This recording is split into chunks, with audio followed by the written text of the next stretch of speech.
Foi presidente da Câmara Municipal de Loures na década de 90 e primeiro secretário metropolitano na área metropolitana de Lisboa entre 2014 e 2017. É investigador na Universidade Nova de Lisboa e acaba de editar um livro com este título: Políticas Públicas de Ordenamento do Território, Urbanismo e Habitação. Demétrio Alves, muito bem-vindo à Rádio Observador. Viva, muito boa tarde a todos e aos ouvintes também. Este é um livro que ajuda a fazer um diagnóstico ao que existe, às políticas que foram postas em prática ao longo das décadas, de várias décadas, e também àquilo que falhou, com recomendações, até no final, que vêm de resto mesmo a calhar pela crise de habitação que o país atravessa. Podemos ler no seu livro que Portugal tem o parque habitacional há décadas, um parque habitacional sedentário, face ao número de famílias que existem no país, mas que ao mesmo tempo tem muitas casas vagas ou devolutas, e isso faz com que se estime em 200 mil as que estão em falta, sobretudo para jovens e idosos da classe média. Pergunto-lhe se é preciso atacar o problema, a começar precisamente por aqui, por estas franjas da população. Bom, é um problema muito conhecido e extremamente crítico desde há muitas décadas, mas tem altos e baixos. E neste momento, desde há uns anos a esta parte, enfim, particularmente nos últimos 3, 4 anos, com especial cuidado, porque os preços para compra, para aquisição através de crédito bancário aumentaram brutalmente e isso naturalmente, enfim, impede o acesso à habitação por compra de grande parte, não só das classes baixas, não só de estratos particulares, como sejam os mais jovens ou os mais velhos, mas, em geral, a própria classe média, já não falando naturalmente daqueles que têm mais dificuldades socioeconómicas, mas falando da classe média, há grande dificuldade e só com a afetação de uma parte muito significativa, por vezes mais de 50% das remunerações mensais, é que as pessoas, ou as famílias, mesmo que seja uma família pequena, conseguem aceder à compra da habitação, enfim, relativamente perto dos locais de estudo e de trabalho, sem se ausentarem, sem se irem para morar para mais longe, várias dezenas de quilómetros. Li no seu livro que considera que não há propriamente falta de casas em Portugal. Isto vem contrariar um bocadinho aquilo que tem sido o discurso dos diferentes responsáveis políticos, que é preciso apostar na construção de casas e casas para satisfazer as necessidades da população. Afinal, há casas? Onde estão essas casas? Bom, para esclarecer, e eu tentarei ser muito sintético, porque isto daria, como costuma dizer... Pano para mangas. Pano para mangas. Há casas, basta dizer que Portugal é um dos países da Europa que tem maior número de casas per capita. Per capita, neste caso, por família. Mais exatamente, para cerca de 4 milhões e 200 mil famílias que existem, mais coisa, menos coisa, existem 6 milhões e 100 mil alojamentos de casas de habitação de diverso tipo. Isto dá uma média de 1,5 casas, 1,5 alojamento por família. É claro que já se sabe como é que são as estatísticas, há quem tenha 3, há quem não tenha nenhuma e há quem tenha só uma, como sempre acontece em termos de estatística. Isto por um lado. Por outro lado, há uma situação de facto bastante complicada, que é a enorme quantidade de fogos devolutos que existem em Portugal. Os últimos elementos apontavam para cerca de 430, 450 mil fogos devolutos, alojamentos, casas que estão devolutas, e eu queria aqui esclarecer uma coisa: um fogo só está devoluto, não é por estar vago. Um fogo pode estar vago, mas desde que seja um fogo para aluguer, um fogo para venda, um fogo para demolição por qualquer motivo, para arranjo posterior, isso já não conta para os devolutos. É, portanto, uma qualidade em que o alojamento, a casa, está vaga, mas não é considerada devoluta, e muito menos as casas de vigiliatura, portanto, as casas de férias. Uma família pode ter, enfim, a sua casa onde reside, numa cidade, e ter no campo ou na praia uma casa, ou até às vezes nas suas terras de origem, uma casa onde se vai de férias, para encontro com as famílias e tal. Nada disso contra para os devolutos. O devoluto é aquele que está, enfim, para ser fácil a explicação, está abandonado, ou quase. E muitos deles estão abandonados em estados periclitantes. O que contraria uma das coisas que é vital, que é que a propriedade tem direitos, mas também tem deveres, designadamente a propriedade imobiliária.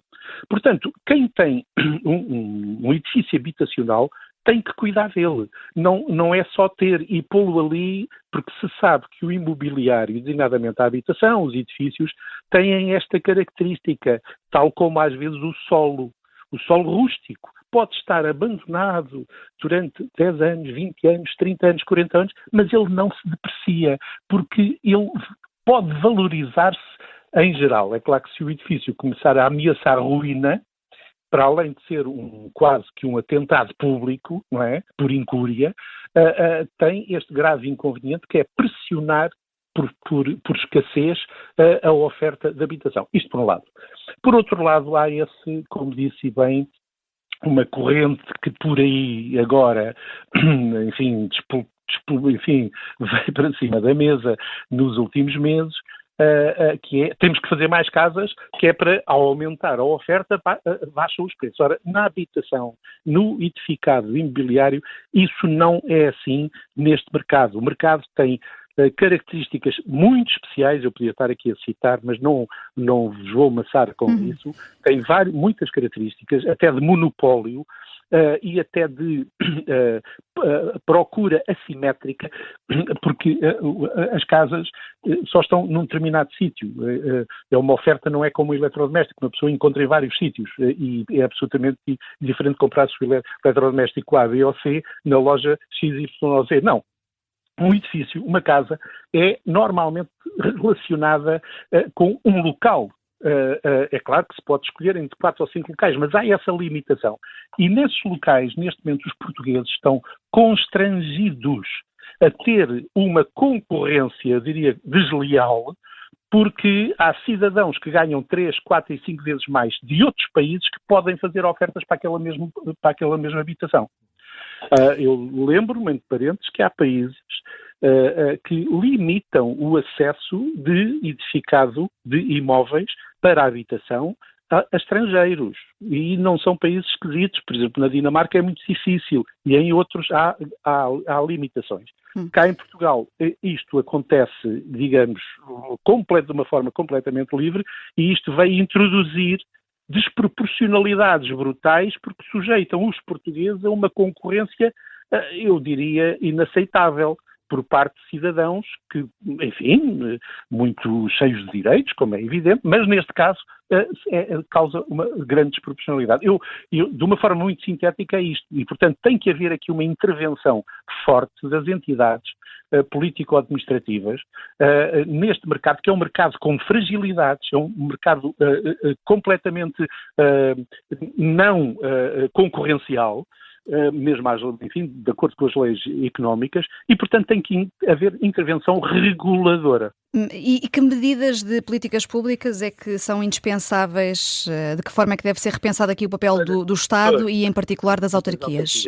Das autarquias. Bom, isso é um outro campo imenso, com grandes discussões e também grandes frustrações e grandes sonhos, por vezes. Bom, vamos ver, de uma forma muito sintética.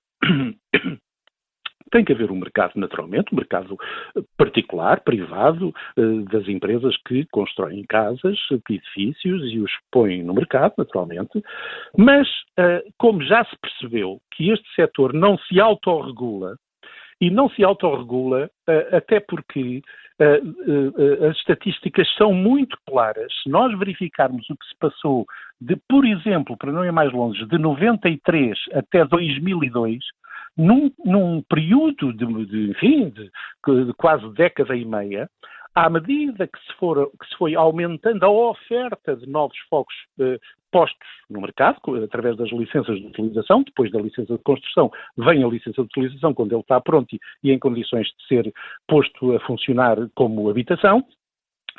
Isso foi crescendo durante 15 anos, não obstante o aumento da oferta, os preços foram sempre subindo. Depois começou a decrescer, de 2002 até 2014, 2015, houve uma descida da oferta de edifícios, de apartamentos, de alojamento em geral, baixaram e os preços continuaram a subir e depois desceram durante uns tempos, entre 2008 e 2009 e 2013, 2014, mas por circunstâncias financeiras que não têm nada a ver com o mercado da oferta e da procura, tem a ver com outras circunstâncias. É porque este mercado é fortemente contagiado por interesses financeiros. Está altamente financeirizado. Isso devia ser limitado. Devia ser limitado à especulação. Devia haver regulação, devia haver, e para não inventar regras. De que forma, Soutor? É com a oferta pública. E aqui é que está, enfim, como se costuma dizer, é que o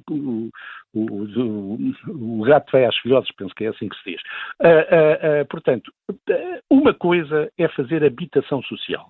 Até agora o Estado e as autarquias, o que têm feito, e até nos últimos 15 anos, muito pouco, foi a oferta para a habitação social, isto é, para os estratos em que estão em situações de indigência habitacional, mal alojados, em barracas, em prédios por construir, enfim, todas as situações que vocês conhecem melhor do que eu. Por outro lado, isto é uma parte do problema, até os sem-abrigo, por exemplo, que é uma circunstância que também... Ora, a habitação social é para esses fins, mas não é com esse tipo de habitação que se regula as questões de mercado de que nós estávamos a falar. Não, programas como o arrendamento acessível ou outros? Por exemplo, há programas como arrendamento acessível, enfim, para a habitação, mas também para o arrendamento, mas sobretudo a uma oferta a chamados custos controlados. Isto é, as entidades públicas urbanizam e põem edifícios no mercado, em princípio para alugar, enfim, através de rendas económicas, o que se passa em muitos países ricos da Europa, na Dinamarca, na Alemanha, na Áustria. É lá que existem grandes quantidades desta oferta. E são exatamente os países pobres, como a Roménia, enfim, mais pobres, não é? A Hungria e Portugal, que vem logo ali também em 6º ou 7º lugar, é onde existem mais proprietários de imóveis. Soutor, e quantas casas seria necessário disponibilizar no mercado a custos controlados para conseguir para ter um efeito regulador? Precisamente.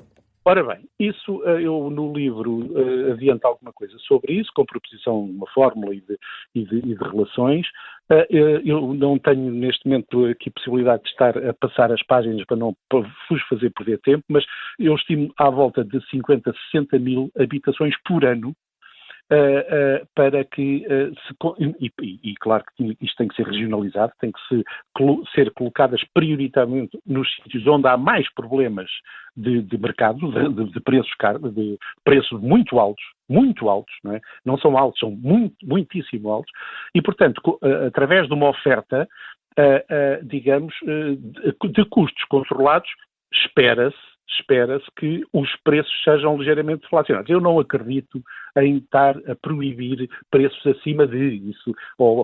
Isso normalmente conduz sempre a soluções erradas, a ir pela via da proibição ou do tabulamento. Neste caso, nas rendas, talvez. Na compra e venda, não.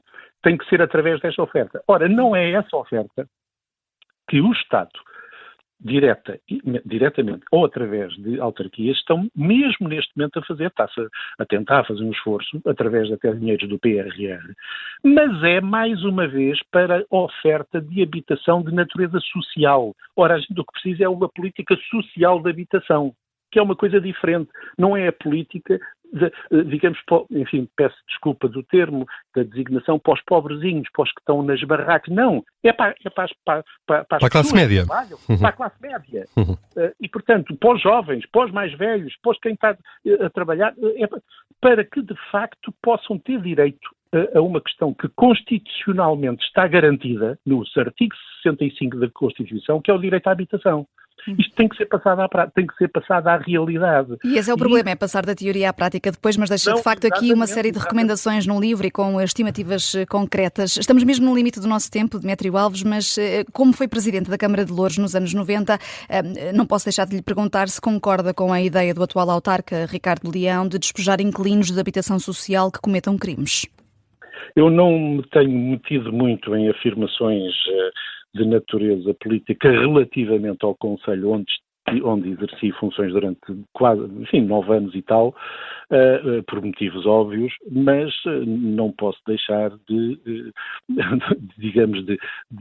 declarar a minha estupefação pelas, eu diria, no mínimo, infelizes declarações, penso que são mais graves do que infelizes, do atual Presidente da Câmara. Quer dizer, eu percebo o que é que ele quer dizer, mas não é por esta via de pôr famílias na rua que se resolve o problema, não é?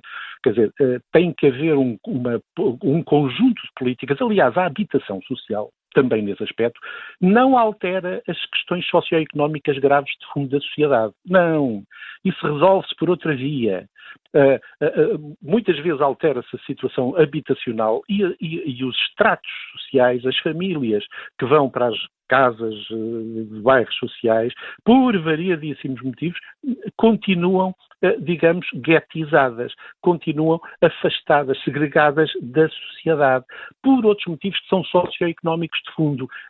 A habitação é só um dos aspectos. Uhum. Não são as 4 paredes que resolvem os problemas de natureza social. É claro que isso é fundamental, mas tem que haver outras políticas simultaneamente. Políticas públicas de ordenamento do território, urbanismo e habitação. É este o título do livro assinado pelo punho de Demétrio Alves, que foi nosso convidado nesta tarde política de quarta-feira. Muito obrigado pela sua disponibilidade e pela... Que é da editora Página a Página. Parece-me, eu não tenho interesses económicos na venda, porque prescindi dos direitos, mas é difícil de encontrar, porque elas não têm distribuidora, mas indo à internet, página a página, o título que vocês disseram, e encomendar aquilo em 2 dias, dizem que está em casa. Eu, enfim, quero crer que sim. Fica então esse esclarecimento. Demétrio Alves, mais uma vez, obrigado por ter estado connosco nesta tarde política. Um abraço e até breve.